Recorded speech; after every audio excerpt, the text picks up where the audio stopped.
उनका रोज का वही काम है। तो जब रोज का काम ही किसी बहन बेटी को छेड़ना है तो वो तो यही कहेगा ना, मैं अपना कर्म कर रहा हूं, अपना काम कर रहा हूं, तू अपना काम कर चल। तो कर्म तो कर रहा है पर वो गलत कर्म कर रहा है। अब गलत कर्म और सही कर्म में कौन बताएगा कि ये गलत है ये सही है? वो सही बताने वाला जैसे चलनी ही बताएगी कि इस आटे में गलत आटा कितना है, मीन्स चोकर कितना है, उसी प्रकार आपके कर्म में वो गलत कर्म है या नहीं ये धर्म बताएगा। इसलिए धर्म को जानने वाला ही अच्छा कर्म कर सकता है, वरना अच्छा बताओ, चोर चोरी करता है तो वो अपना कर्म ही तो कर रहा है, क्या भैया? फिर आपने बोला कि कर्म बड़ा है, तो फिर चोर का चोरी करना ये वाला कर्म बड़ा है क्या? चोर क्या कर रहा? चोरी। और क्या कर रहा? अपना कर्म। लेकिन उसके कर्म में अधर्म है। चोरी करना धर्म है कि अधर्म है? बोलो, में क्या है? अधर्म है। जबकि कर्म वो करना है तो धर्म युक्त हो, धर्म युक्त कर्म।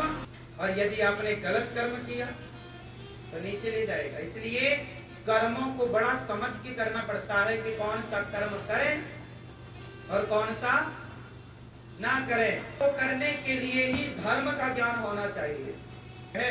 आप सिंपल ये कहो कि कर्म ही पूजा है, तब तो आप गलत कर लेंगे। तो इसको सेंटेंस को ठीक करो, कर्म ही पूजा है, ये सही है या गलत है? जोर से क्यों भैया? एक लाइन और जोड़नी पड़ेगी, तो सही कैसे करेंगे? कर्म ही कैसे समझोगे? क्यों भैया? कर्म कर्म कर्म बड़ा, ये लेट आए हैं भैया, इसलिए कह रहे हैं कर्म बड़ा। अब एक एक को कहां तक समझाएं? जाने के बाद ये पधारे हैं और क्या, तो वो अपना कर्म ही तो कर रहा है। कब दो कर्म ही तो कर रहा है।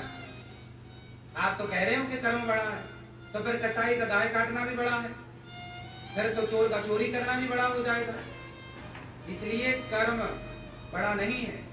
कौन सा कर्म बड़ा है? जो धर्म युक्त हो। कौन सा कर्म बड़ा है? यदि आपके कर्म में धर्म नहीं है तो वो कर्म श्रेष्ठ कैसे होगा भाई? कर्म तो दो लोगों ने किया। रावण ने सीता मां को चुराया। क्या किया रावण ने? क्या था? रावण ने सीता मां को चुराया, तो कर्म ही तो किया ना भाई। कर्म में धर्म था कि अधर्म था? रावण के कर्म में धर्म था कि अधर्म? हाँ, तो रावण के कर्म में यदि अधर्म था तो रावण का सत्यानाश हो गया। यदि आपके कर्म में भी अधर्म होगा तो आपका भी सत्यानाश हो जाएगा। इसलिए कर्म में धर्म होना चाहिए। धर्म होगा वही कर्म श्रेष्ठ होगा, तब वो कर्म बनेगा पूजा। जब धर्म युक्त कर्म होगा तो वो बन जाएगा पूजा। और सिंगल आप कर्म को पूजा मानोगे तो वो गलत हो जाएगा। इसलिए धर्म युक्त कर्म ही पूजा है। ये सेंटेंस पूरा है, पूरा सेंटेंस बोलो, पूरा बोलो। धर्म युक्त